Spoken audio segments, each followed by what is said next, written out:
Basic knowledge में आप सबका स्वागत है। आज हम सब पॉलिटी से संबंधित 10 महत्वपूर्ण क्वेश्चनों पर बात करेंगे।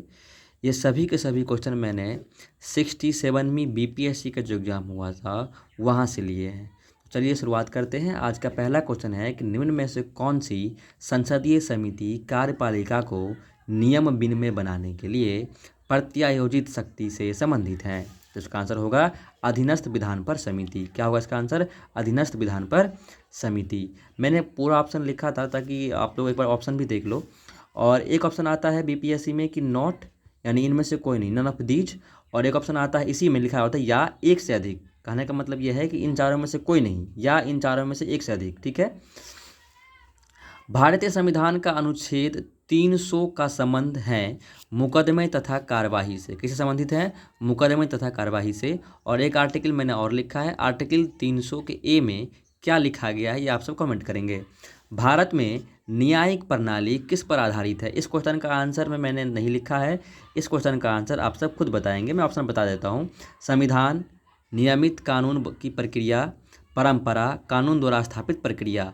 भारत के न्यायिक प्रणाली किस पर आधारित हैं? ये चार ऑप्शन है। आपसे कमेंट करेंगे इनमें से कौन सा आंसर होगा, या इनमें से अधिक ऑप्शन होगा तो आप कमेंट करेंगे कि हाँ एक नहीं, दो होगा, तीन होगा, ऐसे करके। ठीक है। अगला क्वेश्चन है, पहला लोकायुक्त किस राज्य में स्थापित किया गया था? महाराष्ट्र में जो है वो पहला लोकायुक्त स्थापित किया गया था। नेक्स्ट क्वेश्चन है कि निम्न में कौन 11वीं अनुसूची में शामिल नहीं है? पुस्तकालय, ईंधन और चारा, ग्रामीण खेल, तकनीकी प्रशिक्षण। तो इसमें जो है वो ग्रामीण खेल 11वीं अनुसूची में शामिल नहीं है। आप सब कमेंट करेंगे कि 11वीं अनुसूची भारतीय संविधान के किस संवैधानिक संशोधन के तहत जोड़ा गया था? संविधान के अनुच्छेद 113 के अनुसार वार्षिक बजट में कितनी अनुदान की मांगें संसद में पेश की जाती हैं? कुल 109 अनुदान की मांगें संसद में पेश की जाती हैं अनुच्छेद 113 के तहत। नेक्स्ट क्वेश्चन है कि किस वर्ष राष्ट्रीय विस्तार सेवा प्रारंभ हुआ था? तो 1953 में राष्ट्रीय विस्तार सेवा प्रारंभ हुआ था। चलिए चलते हैं नेक्स्ट क्वेश्चन के ऊपर। अगला क्वेश्चन है, भारतीय प्रशासन में विभाजन प्रणाली किससे संबंधित है? तो भारतीय प्रशासन में विभाजन प्रणाली का संबंध है अखिल भारतीय सेवाएं एवं केंद्रीय सेवाएं से। ठीक है। नेक्स्ट क्वेश्चन, भारत के वित्त आयोग के संदर्भ में निम्न कथन पर विचार कीजिए। 4 कथन दिया हुआ है, इसका भी आंसर मैं नहीं बताऊंगा। आप सब कमेंट करेंगे कि इन चारों में से कौन से ऑप्शन सही हैं या एक से अधिक सही हैं, तो कौन कौन से सही हैं। चलिए शुरुआत करते हैं। पहला है वित्त आयोग एक संवैधानिक निकाय है।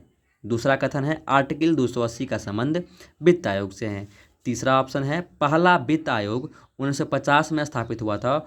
और अंतिम पॉइंट है वित्त आयोग द्वारा की गई सिफारिशों प्राकृतिक में केवल सलाहकार हैं। इन चारों पॉइंट या चारों कथनों में से कौन से कथन सही हैं, कमेंट करके बताएंगे। आज का अंतिम और आखिरी क्वेश्चन है कि राज्य विधान परिषद के सदस्य निम्नलिखित में से किस श्रेणी में नहीं चुने जाते हैं? ऑप्शन ए स्थानीय निकायों या पंचायतों के सदस्य, ऑप्शन बी शिक्षक, ऑप्शन सी स्नातक, ऑप्शन डी उद्योगपति। तो इसका आंसर होगा उद्योगपति। राज्य विधान परिषद के सदस्य निम्नलिखित में से किस श्रेणी में नहीं चुने जाते हैं? तो उद्योगपति श्रेणी में नहीं चुने जाते हैं। तो ये रहे आज के 10 क्वेश्चन। ये सभी क्वेश्चन मैंने बीपीएससी प्रीलिम्स 2022 से उठाए हैं। आप सब कमेंट करेंगे कि कितना क्वेश्चन आपको इन 10 में से बन रहा था और कितना क्वेश्चन आपको नहीं पता था।